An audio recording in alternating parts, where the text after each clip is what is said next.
If you want to perform your best in 25.1, then look no further. Today, we're going to break down the workout, go over some tips and tricks, and the ultimate warm-up to make sure you are ready to go. Initial thoughts on the workout, it's going to seem long. The first 10 minutes are going to seem like an eternity, but the last 5 minutes are going to sneak up on you, and that's where you need to push. You have to pace it well to give a strong finish, but pacing doesn't mean going really slow. The workout is also very simple, but that doesn't mean you shouldn't have a plan, because having a plan is going to help you execute to the best of your ability and give you the best score. A great warm-up is really going to make a big difference here. Practicing the standards beforehand may also be a big separator for you and others on the leaderboard. You don't want to mess up and make small mistakes, so let's get started with this 25.1 breakdown.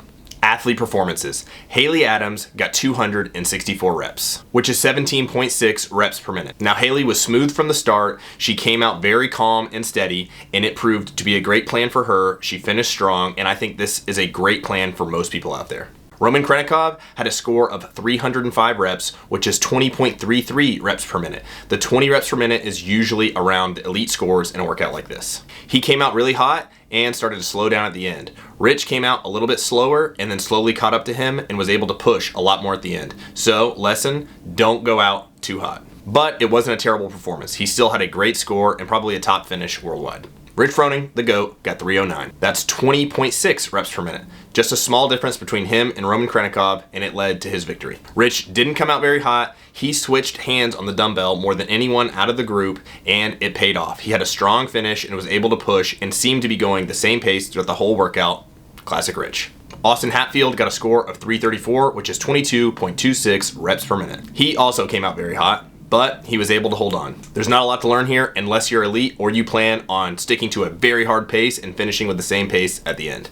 Overall takeaways from these performances is be smooth on the burpees. Most people should start stepping up from the start. You don't want to jump up with 2 feet, tire yourself out because you're likely going to switch to the step up method eventually. Put some chalk or some tape on the ground that's marking where your dumbbell is going to go and where your hands are going to go on each burpee, so you have to think less and all you have to do is put your hands in those spots and keep moving. On the dumbbell power clean to overhead, you don't want to switch hands too often. In the early rounds, you can probably do all reps on one hand, but as you get to the round of 9, you want to start breaking it in half or switching every 3 to 5 reps. This will increase the rep speed a little bit and won't tire yourself out too much, and you won't have to worry about dropping the dumbbell or making a mistake on the transition.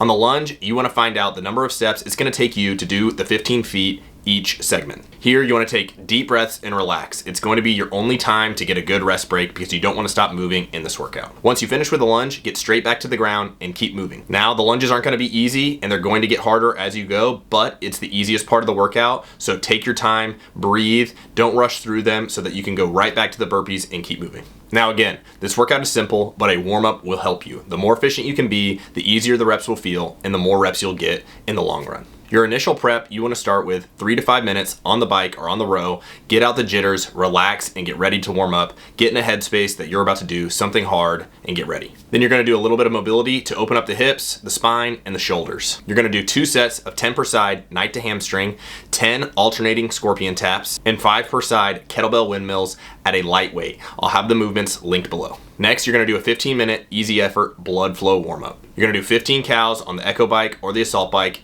moving the arms. This is super smooth, moving the legs, getting some blood flow. Then you're going to do 10 alternating step-ups on a 24 or 20-inch box. Then you're going to do 3 push-ups, and then a 50-foot per side overhead dumbbell walking lunge. Now again, this is going to be easy. You don't need to think you're wasting a bunch of reps here. You need to get blood flow, and you need to make sure these positions are opened up before the workout.